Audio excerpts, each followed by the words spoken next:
All right, very excited now to welcome you to the Happy Hour set. Number 24 on the track, but number 1 in your hearts, William Byron, who is one of the rising stars of NASCAR. Your season, of course, William, starts next week in LA. NBC, a proud partner of NASCAR. We're going to have a lot of races this year. We're excited about it. But I also know you're a hardcore fantasy football player. We're going to get into that in a second. But I got to ask you about last year. So just your sixth season, on the tour. You have 6 Cup wins. You finished 3rd overall. You're driving the number 24 for Hendrick Motorsports, which is an iconic number. It is, truly there's a lot of pressure that comes with driving the 24, and you've lived up to this. Talk to me a little bit about your season last year and what you're looking forward to this year in terms of building on your success from last year. Yeah, I appreciate you having me on. We had a great season last year. Made the championship 4, which is basically our playoff format, the final race to get in and compete for the championship. So had a great year, won 6 races, and our team was really on fire really throughout the year, but especially in the springtime. So just trying to build on that. And I played a little fantasy football with my race team actually this past fall. So that was a lot of fun, and we've got a great fantasy league. So all those guys, with the way NASCAR works, a lot of our pit crew guys played football, in college. So a lot of them have backgrounds, and it's nice to play against them.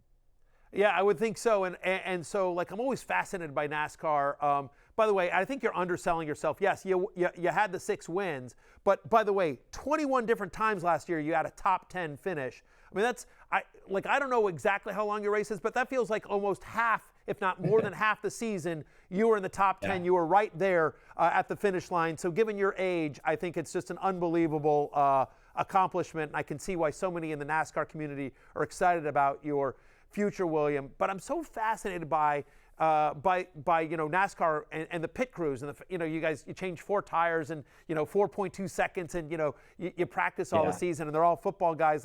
But part of that is, and let's talk about this, is part of the success for you to finish 3rd overall, for you to have 6 wins, for you to have 21 top 10 finishes, is not just you, but it's your entire team being all on the same page. And it feels like part of the way that you guys are so close together as a team is fantasy football, one of the things that keeps you guys together. Am I right on this? Yeah, we definitely bond over it.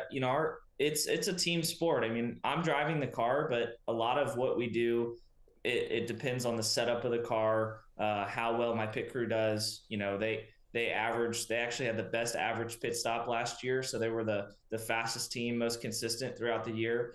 And you just have to keep a tight knit group to get through 36 weekends a year. So we started a couple years ago doing the fantasy football league, and I took a break from it for a while and came back this year. And I was talking a lot of trash before the season started. So I had a lot of fun with it. A lot of our guys have a lot of knowledge about football, so it's nice to go up against them. And the interesting thing is just the trades and everything, and trying to manage the waiver wire throughout the season, because we race on Sundays, so it's difficult to set your lineup. Going into Sunday, you have to make sure you do it first thing in the morning. Well, so yeah, I have all sorts of questions for you. So first off, what's the name of the league?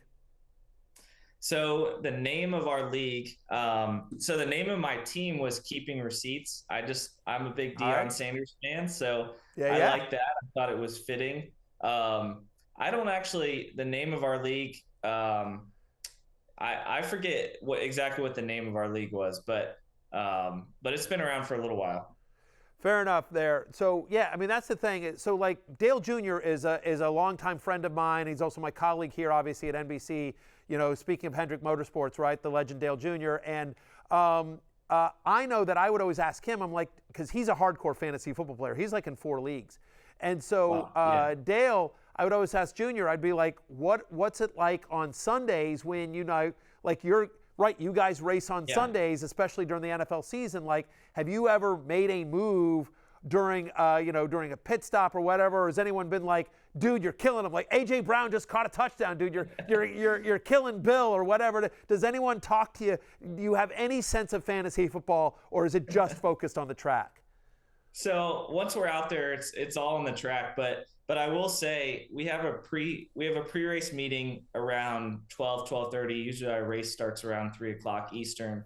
And typically once our meeting gets done, we'll have some conversations about how our fantasy is going. And usually I get to see the first quarter of most of the 1 o'clock games. And so I can kind of look at how my players are doing there. And then once I get back to the bus after the race is over, that's usually one of the first things I do is check and see how my fantasy football did. And especially if I have a bad day on the racetrack, I at least get some consolation. And, if I'm winning on the fantasy side. Yeah, for sure. If it didn't go your way on the field, at least, you come out and you're like, all right, well, at least I'm killing, Bobby or whoever, in your on your team there. So talk to me. Tell me who was on your team. How'd you do this year? Obviously you were crushing on the track, so so you didn't need to get the pick me up. But how'd you do this year? Yeah, so funny story. I started the year with Tua as my quarterback, and he was having a really good year. And he kind of cooled off a little bit through the mid part of the year. And I was hovering around third or fourth in the standings all year, and knew I had to get a little bit more points scored because I was averaging around like 110, I think. And so I made a trade Tua for Jalen Hurts, and my crew chief to this day says that I rigged that trade, but I guarantee there was no bribing going on with that. But I got Jalen, and honestly, I was right around the cut line to make the playoffs, and had Jalen went out against, I think it was the Bills or somebody, and scored like 34.5 points, and he had a touchdown run in overtime that actually sealed the deal. I won by half a point, so that was pretty exciting. So that was a big trade, and I had Zay Flowers and James Conner, and I had the Raiders defense. They were really good down the stretch. So couple key things. As was James Conner was great down the stretch. As was, to your point, like Zay, you had a lot of guys that sort of like came on down the stretch. By the way, as did you, of course. As you mentioned, you got into the Final Four. You finished ultimately third overall in the series. We're looking forward to you taking the title. What's the trash talk in your league? So it's just guys on your pit crew, right? It's no other drivers or anything like that. Yeah, it's no other drivers, just the people that work on our race car at the shop, and I think it's around 20 of us. So, or not 20 in the league, but there's 20 on our race team and about 14 in the league. So it's it's fun. There's lots of trash talk. My crew chief he gives me a hard time all the time about my football knowledge. I played football for 5 years, and oddly enough played linebacker until I stopped growing. So I love football and try to understand the X's and O's of it. A question for you. Is there, tell me about your draft day. Is there a loser punishment? Does anyone that finishes last in your league, is there a punishment? Like, what's the trophy look like? I'm just curious. Tell me a little bit about this NASCAR league that you're in.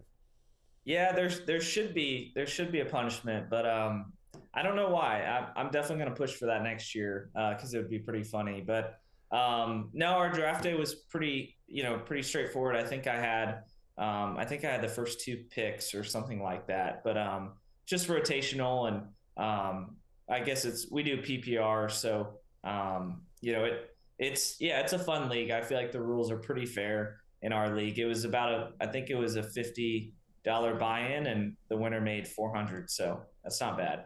No, not bad at all. Well, listen, William, we can't thank you enough for stopping by and spending a few minutes with us. Best of luck in fantasy football next year.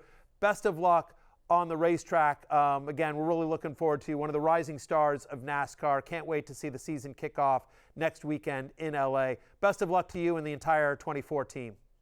Yeah, man, I appreciate it. Thanks for having me on. Hey, it's Matthew Berry from NBCSports.com and RotorWorld.com, and I want to thank you so much for watching whatever it is you just watched, or if nothing else, being too lazy to click out of the autoplay after this video started, after whatever it is you actually wanted to watch finished. But now that you're here, I'd like to take a moment here to ask you respectfully now, okay? I'm asking you respectfully to subscribe to the NFL on NBC YouTube channel. You'll get the latest RotoWorld fantasy news headlines, all sorts of great shows, including my own Fantasy Football Happy Hour. So go subscribe now. Again, I'm asking respectfully.